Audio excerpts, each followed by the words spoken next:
Hello, I'm Cynthia Izaguirre in Dallas, and here are your headlines from North Texas. The Texas Education Agency will take over Fort Worth ISD after years of unacceptable ratings on its campuses. Dia Wall has the district's response and what happens next. We've watched and waited. Fort Worth ISD, what is the decision? We have announced today that we will be installing a board of managers. Replacing the current board of trustees and possibly the superintendent. I respect his decision. I know he had to make a decision.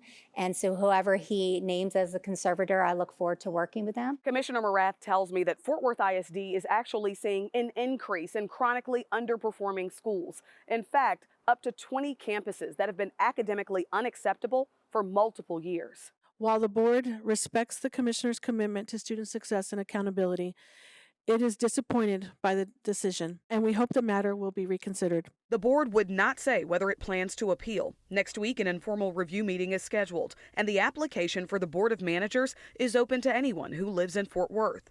In a few months, the new leadership will be appointed. We cannot allow our schools to fail our children, period. What if this process does not lead to improved outcomes in Fort Worth?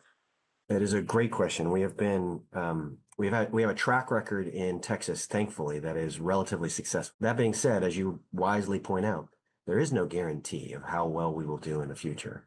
So the lens that I bring is to ensure that that leadership team is constantly learning and constantly improving. As Fort Worth ISD works to calm fears about an uncertain future. So our message is to our parents is like, we have the things in place for your child.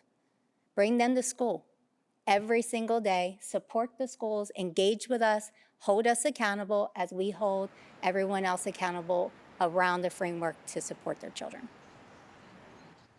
The Education Commissioner will appoint a new board of managers, which will consist of Fort Worth community members. The commissioner will also appoint a new superintendent. A UPS truck has died. A truck driver has died after a train crash near the town of Floyd in Hunt County. It happened Thursday. Yeah. Come back out to the tag.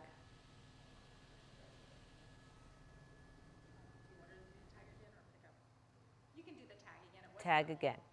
3, 2, 1.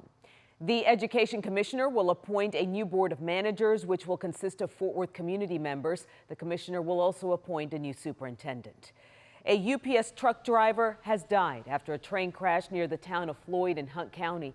It happened Thursday morning, and you could see how badly the truck was damaged. The investigation is now in the hands of the Texas Department of Public Safety and the Railroad Police. Families in Salina are suing the school district and a former coach and teacher accused of secretly recording students in the locker rooms. Richard Solomon just spoke to their attorneys about the allegations and their list of demands. As the fate of Caleb Elliott, a former middle school teacher and football coach charged with possession of child pornography, lies in the hands of the justice system. I was mortified, especially the more facts that came out as we learned. Some of the families impacted aren't waiting that long. They've sued Elliott and Salina ISD for $1 million. What we're suing William Caleb Elliott for personally are intentional torts, intentional offenses. This new lawsuit filed on Tuesday, it claims the district knew about Elliott's alleged inappropriate behavior prior to this incident. Paul and Jill Hers are attorneys.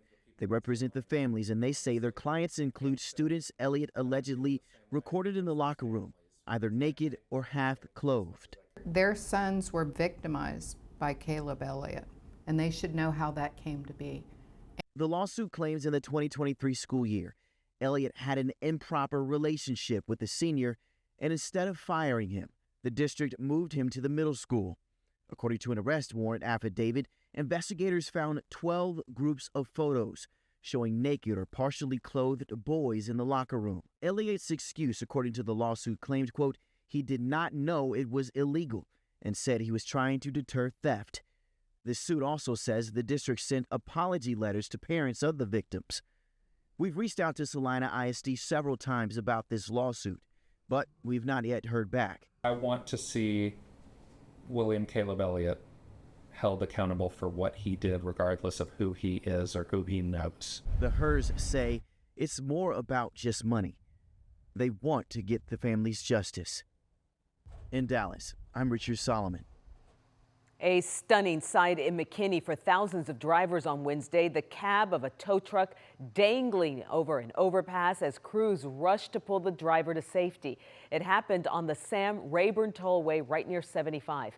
Matt Howerton was there and spoke with the driver's brother about that terrifying crash. When you see your brother hanging off a bridge. Sometimes life hangs by more than a thread. And I don't know what to think, honestly. In McKinney, it was only steel and glass keeping Oscar Vasquez's brother from the kind of fall you don't survive. The only thing between him and the ground, it's a piece of glass, which is the windshield, right? From the air, it stole your breath. Below, a tow truck barely clinging to the Sam Rayburn Tollway after a crash near Hardin. McKinney firefighters sprinting to save and reach 32-year-old Martin Vasquez before gravity did.